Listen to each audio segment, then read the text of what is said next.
وہ ناسمجھی سے ان کے بگڑے تیور دیکھنے لگی۔ ابھی کچھ دیر پہلے تو وہ اچھی بھلی تھی۔ کیا ہوا امی، کیوں اس قدر غصے میں ہیں؟ ان کے پاس آتی ہاتھ سے فرائی پین لیتے وہ خود دھونے لگی تو طاہرہ ایک سائڈ پر کھڑی ہوتی کپڑے سے ہاتھ پونچھتے ہوئے جیسے پھٹ پڑی۔ غصہ نہ کروں تو اور کیا کروں، اور کر بھی کیا سکتی ہوں میں؟ تمہارے ابو کو تو ویسے بھی میرا خون جلانے میں مزہ آتا ہے، تبھی تو میرے لاکھ منع کرنے کے باوجود وہ اسے یہاں آنے سے روکتے نہیں ہیں۔ ارے میں پوچھتی ہوں آتا کیا ہے وہ یہاں لینے؟ پتہ نہیں کب جان چھوٹے گی اس ناگن کی اولاد سے ہماری۔ غم و غصے کی شدت سے پاگل ہوتے وہ دھیمی مگر چنگارتی آواز میں بول رہی تھی، اور ہانیہ کو ایک لمحہ لگا تھا یہ سمجھنے میں کہ وہ کس کی بات کر رہی ہیں۔ برتن وہیں چھوڑتے ہاتھ کپڑے سے خشک کرتی وہ ان کی جانب مڑی تھی۔ کیا ہو گیا ہے امی؟ ابو کی طبیعت خراب تھی، ملنے چلے آئے ہوں گے، آپ کیوں غصہ ہو کر اپنی حالت خراب کر رہی ہیں؟ ان کے شانے پر بازو دراز کرتی وہ لجاجت سے کہتی انہیں شانت کرنے لگی تو اسے گھور کر دیکھتے انہوں نے اپنے شانے پر دھرا اس کا ہاتھ جھٹکا تھا۔ ہانیہ مت کیا کرو اپنے باپ کی طرح اس کی اتنی طرفداریاں، زہر لگتی ہیں تم دونوں کی۔ اس کے لیے یہ ہمدردیاں مجھے، اس کے ماں باپ نے کیا کم اس خاندان کی عزت کو چاند لگائے ہیں جن کی یاد تازہ کرنے وہ یہاں آ دھمکتا ہے۔ وہ غصے سے ہانپ رہی تھیں، گہرے سانس ان کی غیر ہوتی حالت کی گواہی دے رہے تھے۔ ہانیہ نے بے بسی سے انہیں دیکھا۔ سوری امی، آپ پلیز آپ ریلیکس ہو جائیں، مجھے کیا ضرورت پڑی ہے ان کی سائڈ لینے کی؟ میں تو صرف اس لیے کہہ رہی ہوں کہ کہیں آپ کی طبیعت نہ بگڑ جائے۔ ان کی غیر ہوتی حالت کے پیش نظر وہ صورت سے کہتی، انہیں دونوں شانوں سے تھامتی کچن میں موجود اسٹول پر بٹھاتی، خود فریج میں سے پانی کی بوتل نکال کر گلاس میں انڈیلا اور ان کی جانب بڑھایا جن کے چہرے پر سخت نفرت اور بیزاری کے تاثرات سجے تھے۔ آپ پلیز یہ پانی لے لیں، ملتجی لہجے میں درخواست کی تو اس کے ایک نظر دیکھ اس کے ہاتھ سے گلاس لے کر انہوں نے ہونٹوں سے لگایا۔ ہانیہ ان کا تنا ہوا چہرہ دیکھ دل ہی دل میں ملال کا شکار ہوئی۔ ہانیہ اور منصور حیات کی لاکھ کوششوں کے باوجود ان کے دل میں پنپتی شاہزر تیمور حیات کے لیے نفرت ختم نہ ہو سکی تھی۔ وہ دل محسوس کر رہ گئے اور باہر لاؤنج سے گزرتے شاہزر حیات کے قدم ان کی کارڈار آواز پر بے ساختہ رکے تھے۔ پھر ان دونوں کے مابین ہوئی گفتگو حرف بہ حرف اس کی سماعت میں کسی پگھلے ہوئے شیشے کی مانند اڈیلے ہوئی تھی۔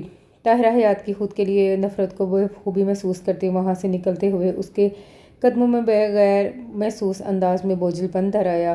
لفظوں کی مار اور لہجوں کا قہر سہتے اس نے بچپن سے جوانی کا سفر طے کیا تھا اور اس میں کچھ نیا نہیں تھا، مگر پھر بھی ہر بات دل کی تکلیف دو چند ہو جایا کرتی تھی۔ یونیورسٹی کے گیٹ سے گزرتے اسے سائیڈ مرر میں دکھائی دیے چہرے پر ہانیہ کا گمان ہوا تھا۔ پاؤں خود بخود ہی بریک پر جا پڑا۔ ذرا غور کیا تو گمان حقیقت کے روپ میں دھار گیا۔ بلا شبہ وہی تھی، لائم گرین قمیض، وائٹ شلوار اور سر پر ٹکا ہوا وائٹ دوپٹہ۔ ایک ہاتھ میں جنرل تھا جبکہ دوسرا ہاتھ کندھے پر لٹکے بیگ کے اسٹریپ پر رکھا ہوا تھا۔ وہ ارد گرد متلاشی نگاہوں سے دیکھتے وہ پلٹنے لگی تھی جب اس نے گاڑی ریورس کی اور اس کے پاس روکی۔ ہانیہ! شیشہ نیچے کیے وہ ذرا اونچی آواز میں پکارا تھا۔ وہ حیران سے اپنے نام کی پکار پر پلٹی۔ سامنے شاہزر کو دیکھ کر حیرت دو چند ہوئی تھی۔ السلام علیکم۔ کچھ سمجھ نہ آیا تو سلامتی بھیجی۔ وعلیکم السلام، آپ گاڑی کا ویٹ کر رہی ہیں؟ آواز میں غیر محسوس انداز میں خوشگواریت در آئی تھی۔ اس کا حسین چہرہ دیکھ دل میں جیسے بہاروں کی آمد ہوئی۔ جی وہ وجدان آ رہا ہے لینے، اسی کا ویٹ کر رہی ہوں۔ ابھی کال کی تو نمبر نہیں لگ رہا، سوچا باہر دیکھ لوں، ہو سکتا ہے آ گیا ہو۔ یوں بیچ روڈ پر یونیورسٹی گیٹ کے سامنے اس سے بات کرنا آکورڈ لگ رہا تھا۔ وہ جلد از جلد منظر سے ہٹ جانا چاہتی تھی۔ آپ ایسا کریں، اسے ایک اور بال کال کر لیں ورنہ میں آپ کو ڈراپ کر دیتا ہوں۔ سلہا دی گئی تھی، شام گہری ہوتی جا رہی تھی، اسے یوں چھوڑ کر جانا مناسب نہیں لگ رہا تھا۔ اس نے سر ہلا کر بیگ میں سے سیل فون تلاشا۔ ہانیہ اندر آ جائیں، ایسے اچھا نہیں لگ رہا۔ ارد گرد سے گزرتے لوگ اسے دیکھ رہے تھے۔ شاہزر کو ناگوار گزرا، اس کی طرف فرنٹ ڈور اوپن کرتے ہوئے وہ ریکویسٹ کر رہا تھا۔ ہانیہ کو عجیب لگا تھا مگر ناچار وہ کچھ تذبذب کے بعد بیٹھ گئی۔ نمبر ناٹ ریچیبل آ رہا ہے، دھیمی سی آواز میں کہتی وہ اب کشمکش کا شکار ہوئی تھی۔ وجدان کا کوئی اتا پتہ نہ تھا اور اگر اس کے ساتھ جاتی تو طاہرہ حیات نے کوہرام مچا دینا تھا۔ وہ بری طرح پھنسی تھی۔ موبائل اسکرین کو دیکھتی وہ اپنی ہی سوچوں میں غرق تھی جب اس کی آواز پر چونک کر اس کی طرف دیکھا جو موبائل اب کان سے لگا کر بات کر رہا تھا۔ السلام علیکم چاچو۔ دوسری طرف منصور حیات تھے۔ ہانیہ کو یکگنا طمانینت کا احساس ہوا۔ چاچو میں ہانیہ کی یونٹ کے آگے سے گزر رہا تھا۔ وہ وجدان کا ویٹ کر رہی تھی مگر وہ ابھی آیا نہیں ہے اور نمبر بھی نہیں لگ رہا۔ آپ اجازت دیں تو میں انہیں گھر ڈراپ کر دوں؟ بڑے مؤدب انداز میں وہ آہستگی سے کہہ رہا تھا۔ ہانیہ اس کی آواز کے زیر و بم کو پہلی بار محسوس کر پائی تھی۔ بلا شبہ اس کی آواز بہت مسحور کن تھی، اس کی شخصیت کو مزید نکھارتی تھی۔ جی ٹھیک ہے، اللہ حافظ۔ دوسری طرف سے بات سن کر موبائل کان سے ہٹاتا وہ اس کی طرف متوجہ ہوا۔ چاچو سے بات کر لی ہے؟ اب تو ڈراپ کر سکتا ہوں نا آپ کو؟ اس کا لب و لہجہ سادگی لیے ہوئے تھا، مگر پھر بھی ہانیہ کا چہرہ مارے خفت کے سرخ پڑا تھا تو وہ اس کی دلی کیفیات کا راز پا گیا تھا۔ اف اللہ، کیا سوچ رہی ہوں گے یہ میرے بارے میں کہ میں ان پر اتنا سا اعتبار بھی نہیں کرتی؟ اس کا دل نرم دل پر بل میں موم ہوا، سر اسبات میں ہلایا تھا۔ وہ اشارہ ملتے ہی گاڑی آگے بڑھا گیا۔ جب یکدم ہانیہ کی گود میں رکھا موبائل بجا۔ وجدان کہہ کر اس نے کال اٹھائی۔ شاذر کا چمکتا چہرہ یکدم تاریک ہوا تھا۔ السلام علیکم، کہاں رہ گئے ہو؟ جھجلاہٹ سے بول لی تو شاذر کی سماعتیں اسی آواز میں کہیں بھٹک گئیں۔ اچھا ٹھیک ہے، میں گھر جا رہی ہوں، شاذر ڈراپ کر دیں گے مجھے؟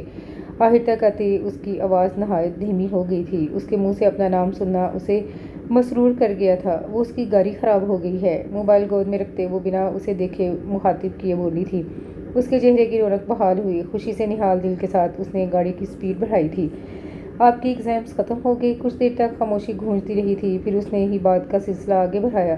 جی آج لاسٹ پریکٹیکل تھا، کہتی وہ باہر دوڑتے درختوں پر نگاہیں جما گئی۔ سر ہلا کر وہ بھی چپ سا ہو گیا۔ باقی کا پورا راستہ خاموشی کی نظر ہو گیا۔ ان کے درمیان بھلا ایسے مراسم تھے بھی کب کہ بات چیت کی کوئی سبیل نکل پاتی۔ وہ دریا کے دو کناروں جیسے تھے، ایک دوسرے سے دور کٹے ہوئے دو الگ الگ دنیاؤں کے باسی، مگر پھر بھی نہ جانے کیسے ہانیہ منصور حیات اس کے دل پر قابض بن بیٹھی تھی۔ وہ جانتا تھا وہ کبھی اس کا نصیب نہیں بن سکتی۔ وہ تو دانستہ اسے دیکھتا تک نہ تھا، مگر اسے یوں کھڑا دیکھ خود کو روک بھی نہیں پایا تھا۔ دل اس کی اتنی سی ہم سفری پر ہی جی اٹھا تھا۔ منصور آپا کتنی دفعہ کال کر چکی ہیں، آپ پلیز اب فیصلہ کر ہی لیں، انہیں کب بلانا ہے؟ چائے کا کپ ان کی جانب بڑھاتے ہوئے دو ٹوک انداز اپناتی کہہ رہی تھیں۔ ارے بیگم، آپ کی آپا ہیں، اس میں فیصلہ کرنے کی کون سی بات ہے؟ جب چاہیں آئیں۔ چائے کا گھونٹ لیتے انہوں نے تو جیسے ناسمجھی کے سارے ریکارڈز توڑ ڈالے۔ طاہرہ نے انہیں شکایتی نظروں سے دیکھا۔ اپنا کپ وہ سامنے میز پر رکھ چکی تھی۔ حد کرتے ہیں آپ بھی، اچھے سے جانتے ہیں آپا کس سلسلے میں آنا چاہتی ہیں، پھر بھی انجان بن رہے ہیں۔ اسی مہینے ابرار آ رہا ہے امریکہ سے، وہ بھی صرف 15 دنوں کے لیے، اور آپ اچھے سے جانتے ہیں آپا کا کیا مطالبہ ہے۔ خفا ہوتی وہ بولی تو اب کی بار منصور بھی یک بار سنجیدہ ہوئے۔ اتنی جلدی بھی کیا ہے تمہاری آپا کو؟ بے اختیار وہ کہہ بیٹھے، بیٹی تو ہر باپ کے دل کے قریب ہوتی ہے، اور ہانیہ میں تو ویسے بھی ان کی جان بستی تھی۔ اس کے دور جانے کی سوچ ہی دل بے کل کر دیتی تھی۔ جلدی کہاں ہے منصور؟ ماشاءاللہ منگنی کو 2 سال ہونے کو آئے ہیں، ہانیہ کی تعلیم مکمل ہو گئی ہے، اور ابرار وہ بھی کون سا روز روز پاکستان آتا ہے؟ ٹھہرے ہوئے انداز میں وہ انہیں سمجھا رہی تھی۔ جانتی تھی بیٹی کی رخصتی کا سوچ کر ہی وہ دل چھوڑ بیٹھے تھے، مگر کبھی نہ کبھی کرنی تو تھی۔ لیکن اتنی جلدی کیسے ہوگا سب؟ انہیں نئی فکر لاحق ہوئی۔ سب ہو جائے گا، اب بس بسم اللہ کریں۔ ان کی نیم رضامندی پر انہوں نے خوش ہوتے ہوئے کہا تھا۔ منصور کچھ نہ بولے، چائے کا سپ لیتے سوچ میں ڈوبے رہے تھے۔ تو پھر میں کل آپا کو آنے کا بول دوں؟ ان کے استفسار پر وہ چونک سے گئے، پھر گہرا سانس بھرتے سر اس بات میں ہلا گئے۔ طاہرہ حیات مسرور سی اپنی چائے کی جانب متوجہ ہوئیں۔ وہ اپنے آفس کے کیبن میں بیٹھا کام میں بری طرح غرق تھا جب موبائل کی بیپ بجی۔ بے دہانی میں سیل اٹھائے نظر جوں ہی اسکرین پر جگمگاتے نام پر پڑی تو چہرے پر ایک مہربان سا تبسم مڑ آیا۔ کال ریسیو کرتے بڑے ریلیکس انداز میں کرسی کے پرسے ٹیک لگاتے اس نے سلامتی بھیجی تھی۔ دوسری طرف منصور حیات تھے۔ ہاں بے برخوردار، کہاں غائب ہو آج کل؟ اسلام کا جواب دیتے وہ اپنے ازلی ہلکے پھلکے انداز میں گویا ہوئے تھے۔ شاذر کے وجیح چہرے پر مسکراہٹ نے مستقل پڑاؤ ڈالا ہوا تھا۔ ان کے اس گلے میں اپنائیت کی مہک تھی۔ چاچو یار، بتایا تو تھا آپ کو، ان دنوں مصروفیت زیادہ ہے۔ دوستانہ لب و لہجہ اختیار کیا گیا تھا۔ وہ اس کے واحد دوست تھے۔ بس یار بہت ہو گیا تمہاری مصروفیت کا بہانہ، اب تو تمہیں ٹائم نکالنا ہی پڑے گا، وہ ڈرامائی انداز میں کہہ رہے تھے۔ شاذر کرسی جلاتا محظوظ ہوا۔ اچھا ایسا کیا ہو گیا ہے؟ ان سے بات کرتے اعصاب کا تناؤ رفع ہوا تھا۔ ہانیہ کی شادی طے ہو گئی ہے، ٹھیک 10 دن بعد کی تاریخ رکھی ہے، وہ خوشی سے کہہ رہے تھے، اور ان کی بات سن کر اس کے مسکراتے لب سکڑے تھے۔ یکدم وہ سیدھا ہوا تھا۔ جس چہرے پر کچھ پل قبل ایک خوبصورت سی مسکان تھی، وہاں اب صرف کرب کی کیفیت مرکم تھی۔ منصور حیات اور بھی بہت کچھ کہہ رہے تھے، مگر اس کی سماعتیں سننے سے انکاری تھی۔ آنکھوں کی جلن میں یکدم اضافہ ہوا تھا۔ بہت کچھ مشکل سے خود کو کمپوز کرتے وہ فون کی جانب دوبارہ متوجہ ہوا۔ ذہن بری طرح منتشر ہوا تھا۔ بہت مبارک ہو آپ کو، وہ نہیں جانتا تھا یہ جملہ کہنے کے لیے اس نے کہاں سے ہمت مجتمع کی تھی۔ اب تو تمہیں آنا ہی پڑے گا، خبردار جو انکار کیا تو۔ اس کی حالت سے بے خبر وہ حق جتاتے ہوئے کہہ رہے تھے۔ جی میں حاضر ہو جاؤں گا۔ وہ مشکل آواز کا توازن بحال رکھا تھا، پھر الوداعی کلمات کہتے جیسے ہی فون بند ہوا وہ ڈہ جانے کے سے انداز میں پیچھے ٹیک لگا گیا۔ آنکھوں میں ہلکی سی نمی لاکھ نہ چاہنے کے باوجود اتر آئی تھی۔ اوہ ہو شاذر حیات، اتنے حیران کیوں ہو؟ یہ تو ایک دن ہونا ہی تھا، وہ تمہاری تو کسی صورت نہیں ہو سکتی تھی، بھلے تم سونے کے ہی بن کر کیوں نہ آ جاتے۔ اس کے قابل پھر بھی نہ جانے جاتے، اور مان لو جو تمہارا کبھی تھا ہی نہیں، اس کے کھو جانے کا کیا غم۔ انتہائی اذیت سے وہ تصور میں خود سے ہی مخاطب اپنی ہی ذات کو تمسخر کا نشانہ بنا رہا تھا۔ بائیں آنکھ سے ایک آنسو لکیر بناتا اس کی کن پٹی میں کہیں معدوم ہو گیا۔ اندر کوئی دل کی بستی بسنے سے پہلے ہی اجڑ جانے پر نوحق نہ تھا۔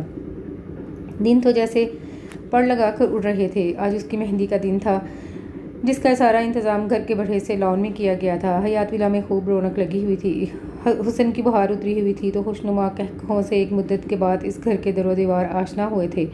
پورا خاندان اکٹھا تھا ایک ہی چھت تلے۔ لندن سے ان کے بڑے تایا غفور حیات بما فیملی کے آن موجود تھے، تو کراچی میں مقیم ان کی اکلوتی پھپھو بھی اپنے بچوں کے ساتھ پہنچ چکی تھی۔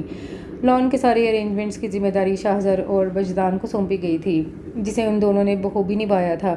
برقی کمکموں اور تازہ گیندے اور موتیوں کے پھولوں کی سجاوٹ نے ماحول کو دلکش اور معطر کر دیا تھا۔ شاہزر کام میں بری طرح سے پھنسا ہوا تھا۔ منصور حیات نے اپنی آدھی سے زیادہ ذمہ داری اس کے کاندھوں پر ڈال دی تھی، جسے وہ بوجھل ہوئی کیفیت کے باوجود احسن طریقے سے نبھا رہا تھا۔ وقت نے اسے اپنا زخم دل چھپانا اور اس پر متضاد مسکرانا بھی سکھا دیا تھا، اور اب تو کبھی کبھی اسے خود بھی حیرت ہوتی تھی کس درجہ کمال سے اس کے تاثرات اور ساکنات اس کی دلی کیفیت و احساسات کی نفی کر رہے ہوتے تھے۔ وہ فریب گر بن چکا تھا، دوسروں کے ساتھ ساتھ شاید خود کو بھی دھوکہ دینا سیکھ گیا تھا۔ ابھی بھی وہ بازار سے واپس آیا تھا۔ ہانیہ کے لیے فریش پھولوں کے گجرے اور دیگر پھولوں کے زیورات لانا وجدان کے سپرد تھا، مگر عین وقت پر وہ اسے بول خود تیار ہونے چل دیا۔ گاڑی سے اترا تو پورچ میں ہی غفور حیات کسی سے کال پر مصروف گفتگو تھے۔ ان کے بیوی بچے پہلے آ گئے تھے، جبکہ وہ آج کچھ کاروباری مصروفیات کے باعث تاخیر سے پہنچے تھے۔ انہیں دیکھ وہ بھی وہیں کچھ فاصلے پر رک گیا۔ غفور حیات نے ایک سرسری سی نگاہ اس کی جانب کی تھی، پھر اسے یوں ہی نظر انداز کیے فون پر مگن رہے۔ آنکھوں میں تو کوئی اپنائیت نہیں جاگی تھی، اور نہ ہی چہرے پر پرشفیق تاثر ابھرا تھا۔ وہ سر جھکائے کھڑا رہا یہاں تک کہ وہ فون بند کر چکے تھے۔ السلام علیکم۔ وہ انہیں فرصت ملی دیکھ وہ شائستگی سے بولا تو انہوں نے سپاٹ سی نظریں اس پر ڈالی تھی۔ وعلیکم السلام، کیسے ہو؟ روکھی سی آواز، بے تاثر سا لہجہ جس کا وہ عادی ہو چلا تھا۔ نہ تو اس سے ہاتھ ملایا، نہ ہی گلے لگایا۔ شاہزر کا دل شناکے سے ٹوٹا، مگر بنا آواز ٹوٹے دل کی صدا سننے کو دل سے دل کا رابطہ ہونا ضروری ہوتا ہے، جو یہاں مفقود تھا۔ الحمدللہ ٹھیک ہوں، آپ کیسے ہیں؟ سفر بغیر گزرا؟ مؤدب سا کہتا ہوا تیمور حیات کی پرچھائی لگتا تھا، مگر پھر بھی حیات ولا کے مکین اس کے لیے دل کشادہ نہیں کر پائے تھے۔ ٹھیک ہوں میں، اور سفر بھی ٹھیک تھا۔ اس پر سے نظریں ہٹائے کہہ کر اب وہ اس کے پاس سے گزرتے اندر کی طرف بڑھ رہے تھے، جب انہیں دروازے کے فریم میں کھڑے منصور حیات کو دیکھ کر لمحہ بھر کو رکے تھے۔ ان کی آنکھوں میں افسوس اور چہرے پر ان کے رویے کی بدولت تکلیف کے آثار تھے۔ وہ سب جان کر بھی سر جھٹکتے اندر بڑھ گئے۔ منصور حیات نے اس کی پشت کو دیکھا تھا۔ وہ لاکھ کوشش کے باوجود اسے زمانے کے سرد و گرم سے بچانے میں تو کامیاب رہے تھے، مگر اپنوں کی بے حسی اور سرد مہری کی سلگتی آگ میں جھلسنے سے بچا نہیں پائے تھے، جس کا انہیں تا عمر قلق رہنا تھا۔ وہ اسے ہوئی تکلیف سے بھی بخوبی واقف تھے، اور وہی کرب وہ اس کے وجیح چہرے پر دیکھنے کے روادار نہیں تھے۔ تبھی خود کو نارمل کرتے اس کی جانب بڑھے تھے، پیچھے سے اس کے کندھے پر ہاتھ رکھا تو وہ چونکا، اور جب پلٹا چہرے پر سے دکھ و تکلیف کا شائبہ تک نہ تھا۔ ہونٹوں پر دھیمی سی مسکان جلوہ گر تھی۔ وہ محض اپنے خوبرو بھتیجے کو دیکھ کر رہ گئے۔ وہ شاہزر حیات ہی کیا جو اپنے غموں کا اشتہار لگاتا پھرے، اپنی اذیتوں میں کسی اور کو شریکت دار بنائے۔ مجھے معاف کر دینا بیٹا، میں تمہارے لیے کچھ نہیں کروایا، تمہاری ماں کی دی ہوئی قربانی کی لاج بھی نہیں رکھ پایا شاہزر، نہ ہی تمہارے باپ کا مان رکھ سکا جو جاتے ہوئے تمہیں میرے سپرد کر گیا تھا۔ ان کی آواز میں رقت طاری ہوئی تھی، اس کا مسکراتا چہرہ انہیں دوہری تکلیف سے دوچار کر گیا۔ ان کی بات پر اس کے لب سکڑے تھے۔ سر نفی میں ہلاتے وہ تڑپ کر ان کے سینے سے لگا۔ ایسے مت کہیں چاچو، آپ نے بہت کچھ کیا ہے میرے لیے، آج میں جو بھی ہوں آپ کی وجہ سے ہوں، آپ میرا سب سے مضبوط سہارا ہیں، یوں کہہ کر مجھے شرمندہ تو مت کریں پلیز۔ ان کے کندھے پر منہ رکھے وہ محبت بھرے لہجے میں بول رہا تھا۔ منصور حیات کی آنکھوں میں نمی چمکی۔ وہ ٹوٹ پھوٹ کا شکار تھا، مگر ان کا غم غلط کرنے کو ان کی ڈھارس بڑھا رہا تھا۔ انہوں نے شفقت سے اس کی پیٹھ تھپکی۔ آج اس کے ماں باپ ہوتے تو ایسی اولاد پر فخر کرتے۔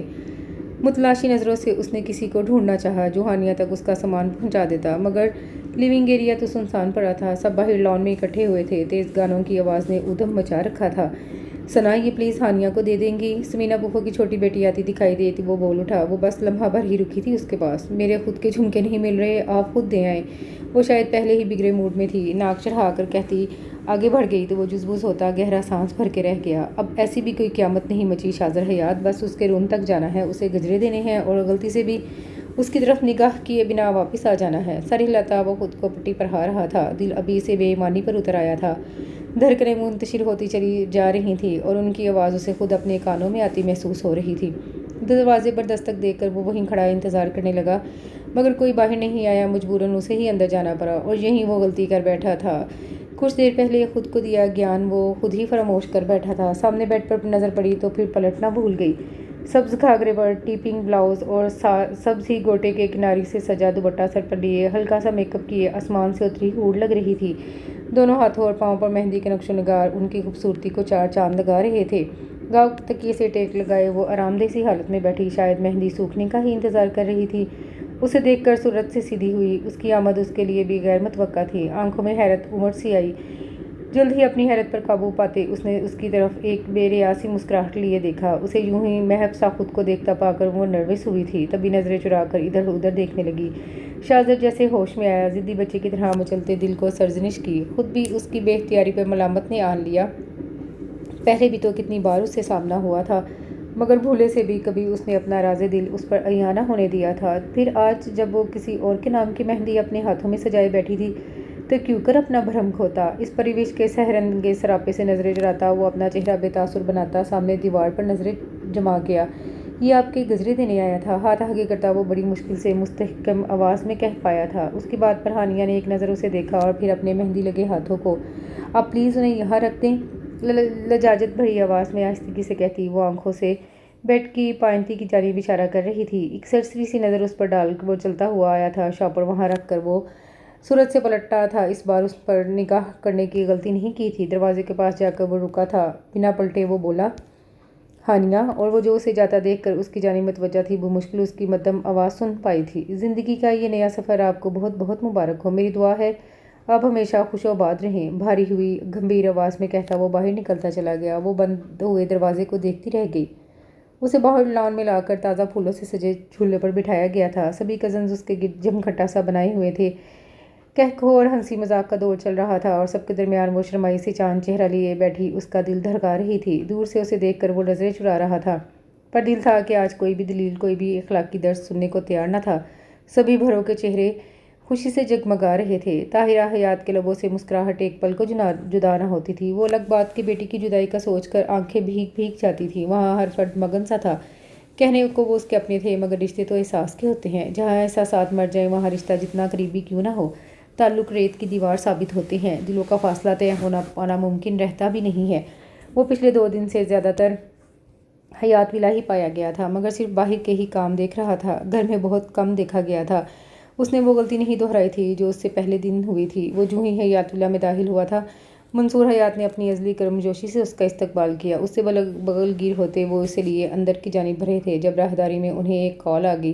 وہ کال ریسیو کرتے باہر کی طرف دوبارہ مڑ گئے۔ وہ وہیں شدومت میں پڑا کھڑا رہ گیا۔ سامنے لیونگ ایریا میں سمینا پھپھو، طاہرہ اور نبیلہ تائی بیٹھی نظر آ رہی تھیں، جو کپڑے پھیلائے مگن سی اس کی آمد سے بے خبر تھیں۔ وہ سوچ ہی رہا تھا کہ واپس پلٹ جائے کہ سمینا پھپھو کی نظر اس پر پڑی۔ وہ ناچار آگے بڑھ آیا، سب کو مشترکہ سلام کیا۔ سمینا پھر کسی حد تک لگاوٹ کا اظہار کیا کرتی تھی، وجہ اس کی تیمور حیات سے ہٹ ججا مشابہت تھی، مگر نبیلہ تائی کا انداز جذبات سے بالکل عاری ہوتا تھا، جیسے وہ کوئی اجنبی ہو، اور طاہرہ حیات ان کی تو اس سے نفرت ہی اپنی مثال آپ تھی۔ ان کو طنز کے تشتر اس کا سینہ چھلنی کر دیا کرتے تھے۔ اب کیا یہیں کھڑے رہو گے؟ حال احوال جاننے کے بعد بھی جب وہ وہیں کھڑا رہا تو طاہرہ سے برداشت نہیں ہوا۔ وہ چاچو کا ویٹ کر رہا تھا۔ خفت کے مارے اس کی رنگت میں سرخی گھلی تھی۔ کتنی بار کہا ہے میرے سامنے مت آیا کرو، تمہیں دیکھ کر میرا خون کھولنے لگتا ہے، مگر تم بھی بڑے ڈھیٹ مٹی سے بنے ہو، ذرا جو شرم آتی ہو، اور آئے بھی کیوں، آخر بے شرم ماں کے بیٹے جو ہو۔ استہزائیہ سی ہنسی لبوں پر لیے ہوئے وہ زہر انداز میں اس کی عزت نفس کی دھجیاں اڑا گئی تھیں۔ دونوں خواتین بالکل خاموش ان کا چہرہ تک رہی تھیں، اور شاہزر اس کا ضبط کے مارے برا حال ہوا تھا۔ آپ مجھے جو مرضی کہہ لیں چچی، مگر میری امی کے بارے میں ایک لفظ مت کہیے گا۔ آنکھیں اب بے احترام سے جھکی ہوئی تھیں، مگر آواز مدھم ہونے کے باوجود تپش لیے ہوئی تھی۔ طاہرہ حیات نے گہری نگاہوں سے اس کے تنے ہوئے چہرے کو دیکھا، پھر طنزیہ ہنس دی۔ اچھا، تو بے شرم کو بے شرم نہ کہوں تو کیا کہوں؟ کس کس کا منہ بند کرو گے؟ ایک زمانہ اسے بے شرم و بے حیا کہتا تھا۔ وہ ان تاریک گلیوں کی مکین تھی جہاں عزت دار انسان جانے کا سوچ بھی نہیں سکتا۔ وہ اب بھی اسے اپنے لفظوں کی مار مارنے سے باز نہیں آئی تھی۔ بڑی رعونت سے اسے بتا رہی تھی، ان کے انداز میں تکبر بول رہا تھا جو اللہ کو سخت ناپسند تھا، مگر انسان اکثر بھول جاتا ہے۔ نبیلہ تائی کے لبوں پر بھی تمسخرانہ سا ہلکا تبسم تھا۔ وہ خود کو کچھ بھی سخت کہنے سے روکتا ہوا وہاں سے نکل گیا، اور پھر دانستہ اس نے خود کو ان کی نظروں سے اوجھل کر لیا تھا۔ اب بھی وہ سب سے الگ، سب سے بہت دور کھڑا ان کی خوشیوں سے دھمکتے چہرے دیکھ رہا تھا۔ کسی کو اس کی کمی محسوس نہیں ہوئی تھی سوائے منصور حیات کے۔ وہ آئے تھے اس کے پاس اور اسے ساتھ چلنے کا کہا تھا، مگر وہ سر درد کا بہانہ بنا کر معذرت کرتا ان سے اجازت طلب کر رہا تھا۔ وہ چاہتے تو نہیں تھے، مگر اس کا ستا ہوا چہرہ اور سرخ ہوئی آنکھیں دیکھ اسے جانے کی اجازت دے دی تھی۔ ان سے ملتا ہوا وہ دانستہ اسٹیج کی جانب دیکھنے سے گریز کرتا وہاں سے نکل آیا تھا۔ گھر واپس آ کر اس نے کپڑے بدلنے کا بھی تردد نہیں کیا تھا، ویسے ہی بستر پر آرا ترچھا سا لیٹ گیا تھا۔ وجود پر عجب پسماندگی سی چھائی ہوئی تھی، نیند ان آنکھوں سے روٹھی ہوئی تھی جیسے، مگر پھر بھی وہ آنکھیں بند کیے پڑا رہا۔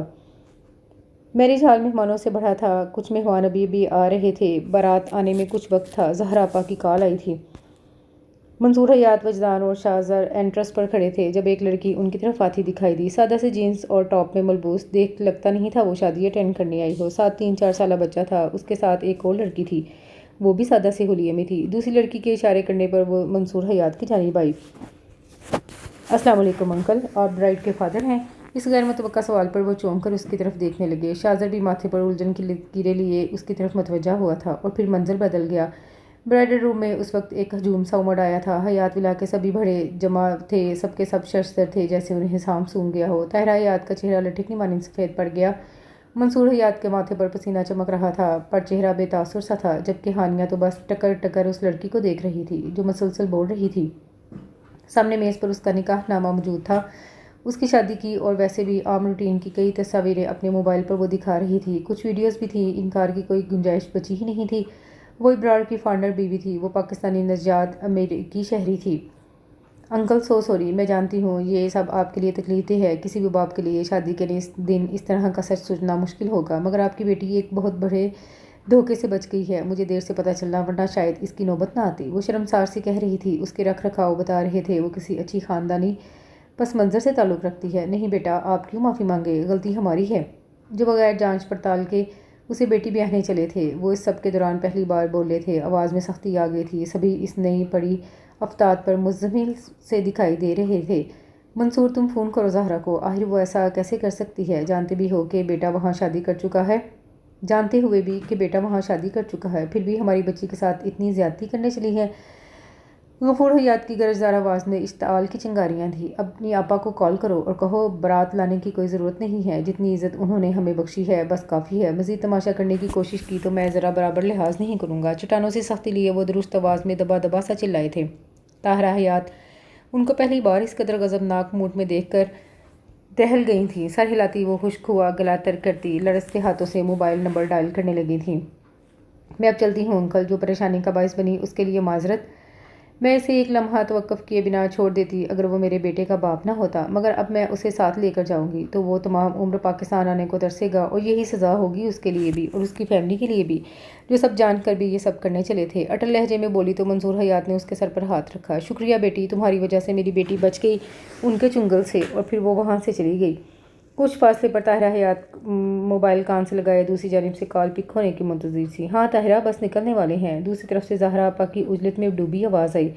کیوں آپا، کیا بگاڑا تھا میں نے آپ کا جو یہ صلہ دیا ہے آپ نے اپنے ایک بچے کے باپ سے؟ میری بیٹی کی شادی کرنے چلی تھی آپ؟ غم و غصے سے ان کی سانسیں اتھل پتھل ہوئی جا رہی تھیں، اور دوسری جانب یہ انکشاف سن کر سکتہ سا چھا گیا تھا۔ یہ کیا بول رہی ہو طاہرہ، کس نے یہ افواہ پھیلائی ہے؟ ان کی لڑکھڑائی ہوئی آواز ان کے جھوٹ کی چغلی کھا رہی تھی۔ اس کی بیوی خود اپنے بچے کے ساتھ آئی تھی، اور فکر مت کریں کچھ دیر میں وہاں بھی پہنچتی ہوگی۔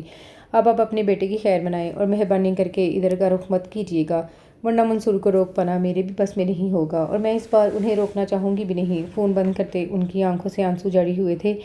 وہ جا کر ہانیہ کے پاس صوفے پر کسی ہارے ہوئے جواری کی طرح بیٹھی تھیں۔ چوٹ بھی تو وہاں سے لگی تھی جہاں سے کوئی امید نہیں تھی۔ اب کیا ہوگا منصور؟ باہر مہمان بیٹھے ہیں، کیا جواب دیں گے سب کو؟ غفور حیات اب آگے کا لائحہ عمل سوچ رہے تھے۔ منصور حیات کسی سوچ میں بری طرح غلطہ تھے، کوئی جواب تک نہ دیا۔ پتہ نہیں کیوں ہر بار ہمارا خاندان ہی تماشا بن جاتا ہے۔ دمیلا کو متوقع چہمگوئیاں پریشان کرنے لگی تھیں۔ طاہرہ نے بری آس سے ان کی جانب دیکھا، وہ اٹھ کر ان کے پاس آتے ان کا ہاتھ پکڑ گئی۔ نبیلہ بھابی، آپ میری ہانیہ کو اپنا لیں، ورنہ میری بچی کی زندگی برباد ہو جائے گی۔ لوگ کب دیکھتے ہیں غلطی کس کی ہے، ملبہ تو سارا لڑکی پر ہی آ گرتا ہے۔ وہ بھیکھی آنکھوں سے منت کر رہی تھیں۔ اس وقت وہ صرف ایک ماں تھی۔ نبیلہ نے ایک نظر شوہر کو دیکھا اور پھر رسانیہ سے ان کے ہاتھ سے اپنا ہاتھ نکالا۔ کیسی باتیں کر رہی ہو طاہرہ، میرا فہد تو ہانیہ سے بھی 2 سال چھوٹا ہے، اور باہر ملکوں کے بچے کہاں ماں باپ کی مرضیوں پر شادی کرتے ہیں۔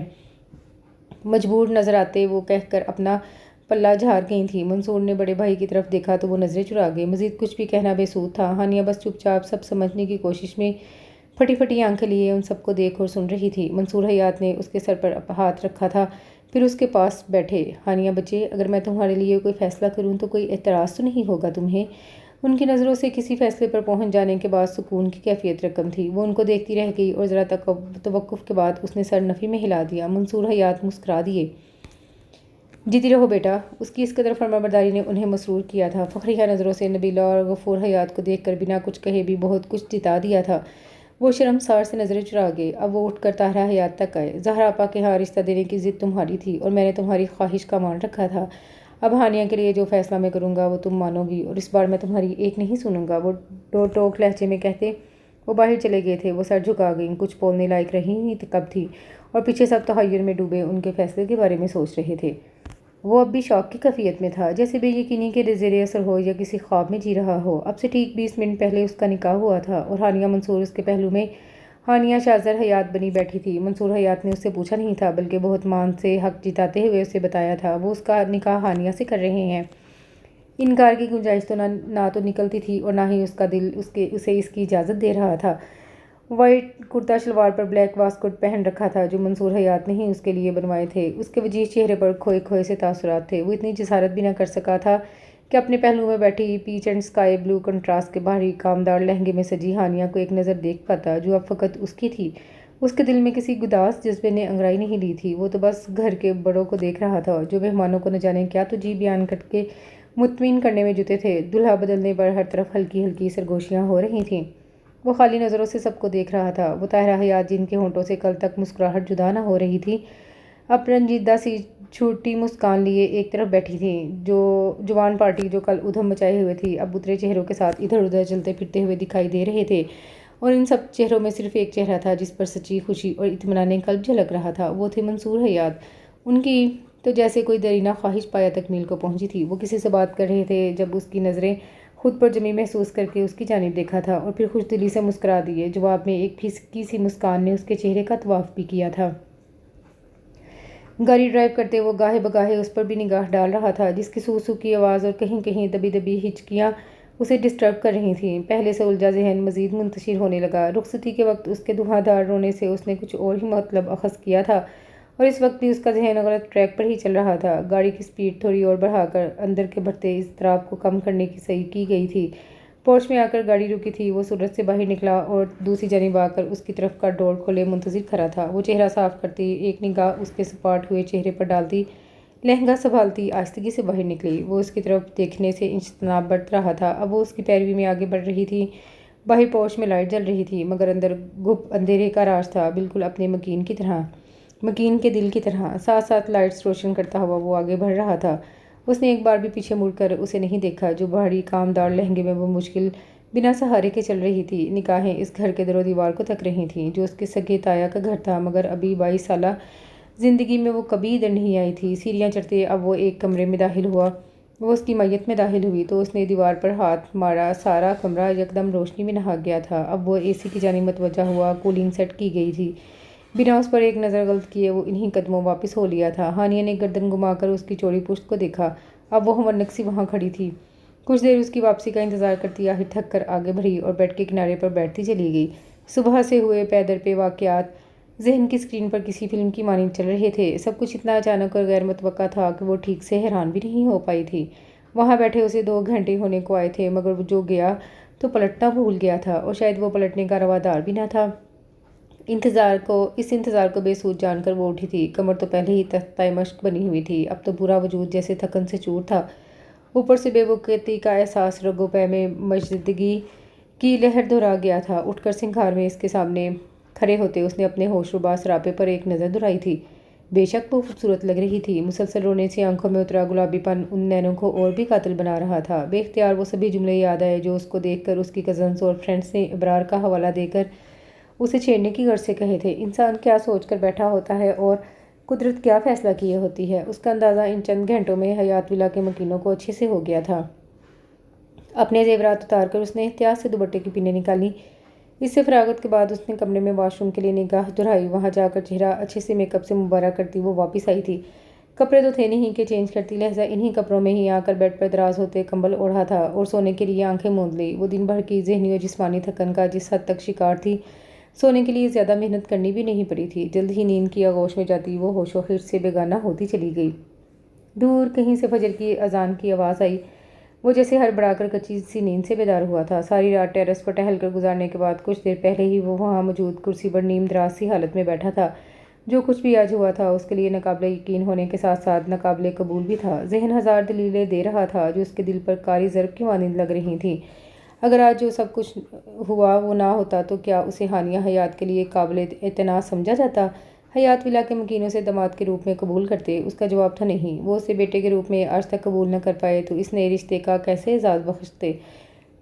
بحالت مجبوری وہ کچھ کر نہیں پائے تھے، مگر وہ جانتا تھا اس کی حیثیت ان کے دلوں میں رتی برابر بھی تبدیل نہیں ہوئی۔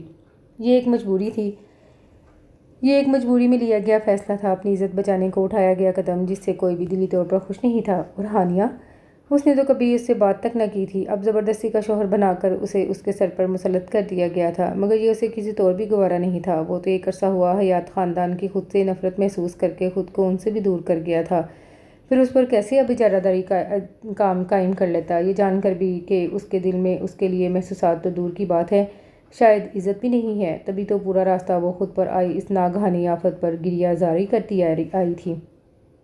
وہ اسے محبت تو کرتا تھا مگر اپنی عزت نفس سے زیادہ نہیں۔ وہ اسے دھتکارے یا بحالت مجبوری اپنے گلے میں پڑے توق کی مانند سمجھوتا کرے، دونوں صورتیں ہی ناقابل برداشت تھیں۔ اس کے خاندان کی نظر میں ہو نہ ہو اس کی اپنی نظر میں اس کی بہت عزت تھی، جو اسے اس کی جانب کوئی بھی پیش قدمی کرنے سے روک رہی تھی۔ جس سے محبت ہو اس کی دھتکار سہنا بھلا آسان کب ہوتا ہے؟ وہ اٹھ کر کمرے کی جانب بھرا تھا، پورا وجود اکرن و تھکن کی اماج کا بنا ہوا تھا۔ اس وقت ایک پرسکون نیند کی اسے اشد ضرورت تھی۔ بیڈ پر سوئے وجود کو دیکھ ایک پل کے لیے وہ ساکت ہوا۔ وہ پوری طرح سے کمبل میں لپٹی آنکھوں پر ایک بازو رکھے سو رہی تھی۔ آگے بڑھ کر وارڈروب سے کپڑے نکال کر شاور لیا، پھر واپس کمرے میں آ کر نماز ادا کی، جس کے بعد اعصاب ذرا سکون کی حالت میں آئے۔ بستر کی جانب بڑھنے سے پہلے لائٹ بند کرتے زیرو بلب روشن کیا گیا تھا۔ ملگجی اندھیرے میں وہ بیڈ کی ایک جانب سکڑ کر سوئی نظر آ رہی تھی، دوسری جانب دراز ہوتے اس کی طرف پشت کی گئی تھی۔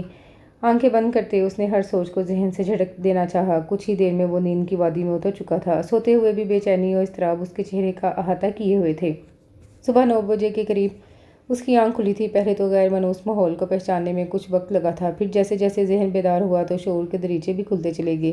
ذرا سا رخ موڑ کر کسی اور کی موجودگی کا احساس چاہا تھا اور پھر نظر اس چہرے پر ٹھہر گئی تھی جو کل تک صدیوں کے فاصلے پر تھا اور آج اتنا قریب تھا کہ ہاتھ بھر کی دوری تھی۔ یہ اس کے لیے بھی انہونی ہی تھی۔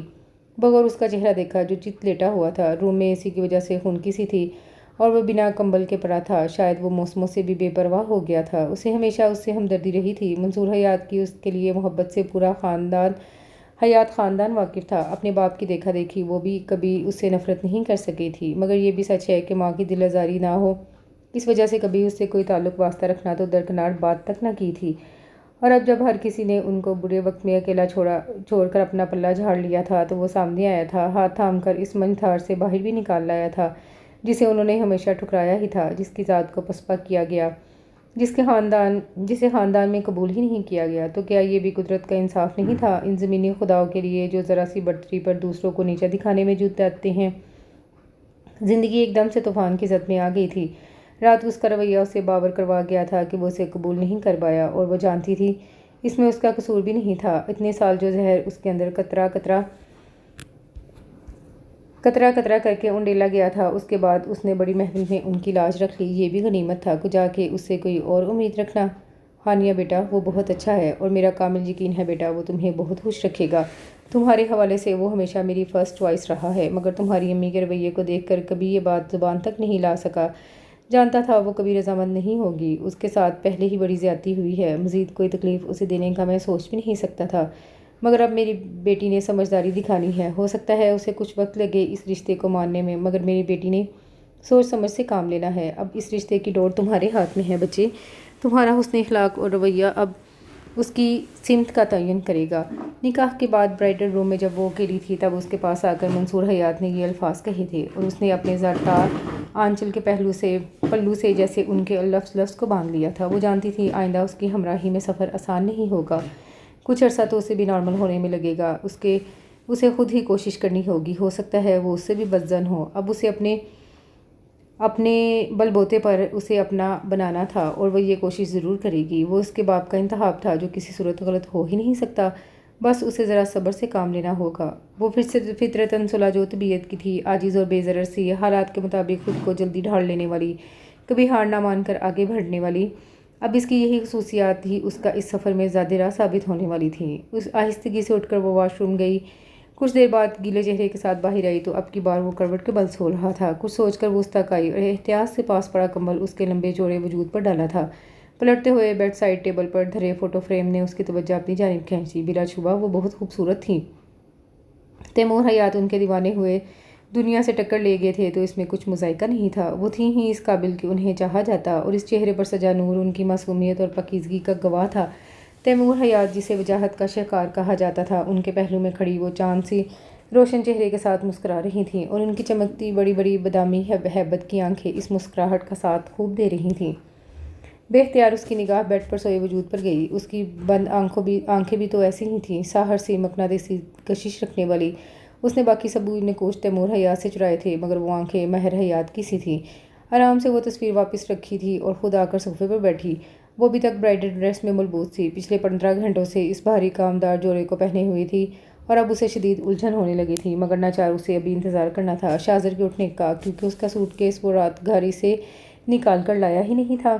مگر اسے زیادہ انتظار نہیں کرنا پڑا، آدھا گھنٹہ ہی اسے وہاں بیٹھے گزرا ہوگا جب اس کے ساکت وجود میں جنبش ہوئی تھی اور ساتھ ہی اس نے اپنی مندی آنکھیں کھولی تھیں۔ سامنے ہی صوفے پر بیٹھی ہانیہ کو دیکھ کر اس کی ساری نیند لمحے کے 1000ویں حصے میں الٹ چھو ہوئی اور وہ سورج سے اٹھ کر بیٹھ گیا۔ ہانیہ جو اسے بڑی محویت سے دیکھ رہی تھی، اسے یوں اٹھتا دیکھ کر جزبوز ہوتی ادھر ادھر دیکھنے لگی۔ ذرا توقف سے اٹھا تھا، وارڈروب سے کپڑے نکال کر واش روم میں بند ہو گیا۔ ہانیہ نے روحان سی ہو کر واش روم کے بند دروازے کو دیکھا تو ابھی بھی انتظار باقی ہے۔ 20 منٹ کے بعد جب وہ باہر آیا تو اس نے تشکر کا سانس لیا۔ صوفے سے اٹھ کر اب وہ الفاظ ترتیب دے رہی تھی اسے مخاطب کرنے کے لیے۔ وہ کوئی دبو قسم کی لڑکی ہرگز نہیں تھی، بہت پر اعتماد سی تھی مگر اس وقت شدید نروس لگ رہی تھی۔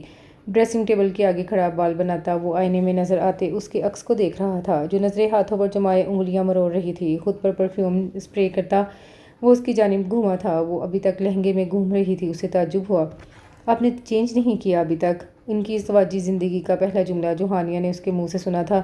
وہ چونک کر چہرہ اٹھائے اسے دیکھنے لگی جو حیرت زدہ سا استفسار کر رہا تھا۔ میرا سوٹ کیس گاڑی میں ہے، ٹھہری ہوئی متوازن آواز میں جواب آیا اور شاہزر کو پہلی بار اپنی غفلت کا احساس ہوا تھا۔ بے اختیار اس نے ہاتھ سے ماتھا چھوا۔ آئی ایم سوری، میرا دھیان ہی نہیں گیا اس کی طرف، میں ابھی لے کر آتا ہوں۔ شرمندگی سے بولتا وہ جلدی سے باہر نکل گیا۔ کچھ دیر بعد وہ بما اس کے سامان کے واپس آن موجود تھا۔ لیجیے اب آپ چینج کر لیں، میں ناشتے کا بندوبست کرتا ہوں۔ سوٹ کیس اس کے آگے رکھتے وہ پھر سے غائب ہو گیا۔ اس کے جاتے ہی اس نے نیچے میز بیٹھ کر اپنے سامان میں سے ایک خوبصورت سی گرین فراک منتخب کی اور جلدی سے واش روم کی جانب دوڑ لگا دی۔ شاور لے کر ڈریس چینج کرتی وہ مگن سی باہر آئی۔ اب قدرے بہتر محسوس ہو رہا تھا۔ ٹاول سٹینڈ پر تولیہ پھیلا کر وہ مڑی، صوفے پر ہی وہ بیٹھا موبائل پر مصروف تھا۔ اس کی جانب ایک نگاہ کر کے واپس جھکا لی تھی۔ کمر تک آتے کھلے نم بال اور روشن چمکتا چہرہ اس وقت کچھ اور بھی شاداب لگ رہا تھا۔ دوپٹہ اچھے سے پھیلائے ہوئے وہ آگے بڑھی تھی۔ ناشتہ کر لے، منصور چاچو کی کال آئی تھی، وہ لوگ آ رہے ہیں کچھ دیر میں۔ کافی کا سپ لیتا وہ سرسری نگاہ اس پر ڈال کر پھر سے فون پر بزی ہو چکا تھا۔ ہانیہ نے سر ہلا کر سامنے ٹیبل پر رکھی ٹرے کو دیکھا، فرائی ایگ، ٹوسٹ، میونیز اور چائے۔ اس کی بھوک چمک اٹھی تھی، کل دوپہر سے اب تک حلق سے سوائے پانی کے کچھ نہ اترا تھا۔ ایک نظر صوفے پر ڈالی جہاں وہ بھی بیٹھا تھا۔ کچھ دیر الجھن کا شکار ہوتے بالآخر وہ ٹرے اٹھا کر بیڈ پر آ گئی، ٹانگیں نیچے لٹکائے ترچھی سی بیٹھی۔ ٹرے سامنے رکھ کر وہ ناشتے میں مشغول ہو چکی تھی، اس بات سے بے خبر کہ اس کے اس اقدام کو شاہزر نے کن اکھیوں سے دیکھا تھا۔ اسے حیات ولا آئے ہوئے 1 ہفتہ ہو چکا تھا۔ اتنے عرصے میں سمینہ پھوپھو اور غفور تایا واپس جا چکے تھے۔ طاہرہ حیات کی چپ ابھی تک نہیں ٹوٹی تھی، لیکن منصور صاحب مطمئن دکھائی دیتے تھے۔ ہانیہ کے چہرے پر ڈھونڈنے سے بھی کوئی ملال نظر نہیں آتا تھا، جس میں ان کے اطمینان میں اور اضافہ کر دیا تھا۔ شائستگی کے اگلے دن شاہزر آفس ورک کے سلسلے میں کراچی گیا تھا۔ اس کی ابھی تک واپسی نہیں ہوئی تھی۔ اس کا شیڈول کیونکہ پہلے سے طے تھا، اب عین وقت پر